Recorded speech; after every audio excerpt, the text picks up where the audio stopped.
ఈ వ్లాగ్స్‌కి స్వాగతం. ఈరోజు మన ఫ్యామిలీ మెంబర్స్‌తో నేను షేర్ చేసుకోబోయే రెసిపీ వచ్చేసి ఇన్‌స్టంట్ కోకోనట్ బర్ఫీ. చేయడం చాలా ఈజీ. అటువంటి బర్ఫీని నేనెలా చేశానో మీకు చూపిస్తున్నాను. ఇంకెందుకు ఆలస్యం చూసేద్దాం. చకచకా చేసేద్దాం. ముందుగా ఒక బౌల్ తీసుకొని అందులోని ఒక కప్పు డెసికేటెడ్ కోకోనట్. దాన్ని ఎండు కొబ్బరి పొడి అంటారు. దాన్ని ఒక కప్ అయితే తీసుకొని వేసుకుంటున్నాను. అందులోని 1 కప్పు పంచదార పౌడర్ అయితే వేసుకుంటున్నాను.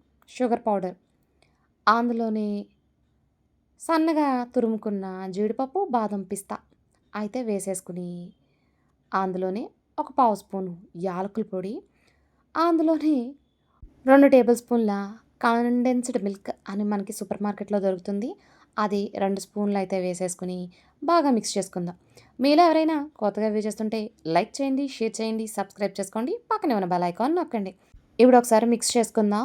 మిక్స్ చేసుకున్న తర్వాత గోరువెచ్చని పాలు అయితే కొద్ది కొద్దిగా వేసుకుందాం. వేసుకుని ఉండ ఫామ్ అయ్యేలాగా మిక్స్ చేసుకుందాం. ఇలా స్పూన్‌తో మిక్స్ చేస్తుంటే సరిగ్గా మిక్స్ అవ్వట్లేదు. సో, చెయ్యి అయితే పెట్టాల్సిందే మరి. చాలా సింపుల్‌గా అయిపోతుందనుకున్నాను. బట్ కొంచెం టైం టేకెన్. ఎందుకంటే పాలు కాచుకున్నాను. మిక్సీ పట్టాను షుగర్‌నయితే. ఇలా కొంచెం టైమ్ టేకెన్ ప్రాసెస్‌లానే ఉంది. మన దగ్గర అన్నీ అవైలబుల్‌గా ఉంటే గనక క్షణాల్లో అయితే ఈ స్వీట్ చేసుకోవచ్చు. ఇదేమీ నా సొంత రెసిపీ కాదండి. నేను కూడా వేరొక ఛానల్‌లో చూసి చేశాను. టేస్ట్ అయితే బానే ఉంది. పర్వాలేదు. మన క్రేవింగ్స్‌ని కంట్రోల్ చేసుకోవాలి అనుకున్నప్పుడు ఇన్‌స్టెడ్‌గా ఇది చేసుకోవచ్చు అని నా అభిప్రాయం. సో, ఇలా కొద్ది కొద్దిగా పాలు వేసుకుంటూ మనకి ఉండ ఫామ్ అయ్యేదాకా మిక్స్ చేసుకుందాం. ఇలా ఉండ ఫామ్ అయిన తర్వాత దాన్ని 2 పార్ట్స్ కింద అయితే తీసుకుంటున్నాను. ఇలా 2 పార్ట్స్ కింద అయితే డివైడ్ చేసుకున్నాను. ఇప్పుడు దీన్ని పక్కన పెట్టేసుకొని మీ దగ్గర అవైలబుల్‌గా ఉన్న ఏదైనా మౌల్డ్ తీసుకోండి. అందులో నా దగ్గర అవైలబుల్‌గా ఉంది కాబట్టి బటర్ పేపర్ అయితే యాడ్ చేస్తున్నాను. మీ దగ్గర బటర్ పేపర్ లేకపోతే అదే ప్లేస్‌లో కొద్దిగా నెయ్యి ఈవెన్‌గా స్ప్రెడ్ చేసుకోండి సరిపోతుంది. ఇప్పుడు మనం ముందుగా కలిపి పెట్టుకున్న మిశ్రమాన్ని ఈవెన్‌గా అయితే స్ప్రెడ్ చేసేసుకుందాం. సింపుల్‌గానే అయిపోతుంది అని అనుకున్నాను. బట్ కొంచెం టైమ్ టేకెన్ ప్రాసెసే. ఇలా ఈవెన్‌గా స్ప్రెడ్ చేసేసుకున్నాం కదా!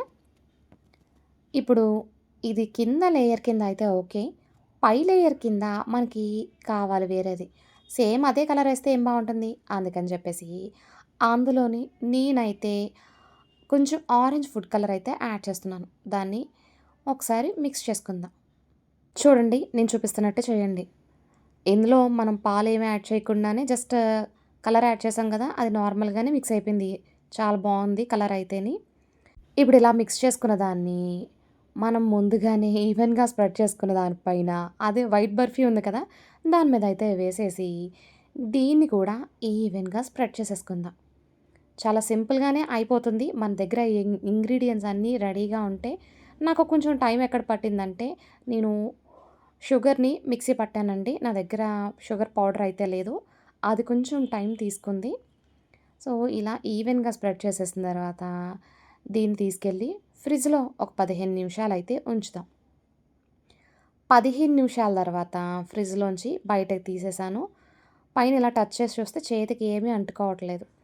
ఇప్పుడు మనం ముందుగా వేసిన బటర్ పేపర్ ఉంది కదా! దాన్ని ఇలా లాగితే ఈజీగా అయితే ఊడొచ్చేసింది. మన మౌల్డ్‌లోంచి అయితేని. చూసారా? ఇప్పుడు మీకు నచ్చిన షేప్‌లో అయితే మీరు కట్ చేసుకోవచ్చు. నాకు స్క్వేర్ షేపు బర్ఫీ అనుకున్నాను కాబట్టి, స్క్వేర్ షేప్ అయితే బావుంటుందని చెప్పేసి స్క్వేర్ షేప్‌లోనే కట్ చేశాను. స్వీట్ అయితే బావుంది. ఇలా కట్ చేసిన తర్వాత సర్వ్ చేసుకోవడమే. నేను తీసుకున్న కన్సిస్టెన్సీకి అప్పటికప్పుడే ఈ స్వీట్ అనేది అయిపోయింది. కొత్తవి ఏమన్నా ట్రై చేద్దాం అనుకుంటున్నాను. మీరేమంటారు?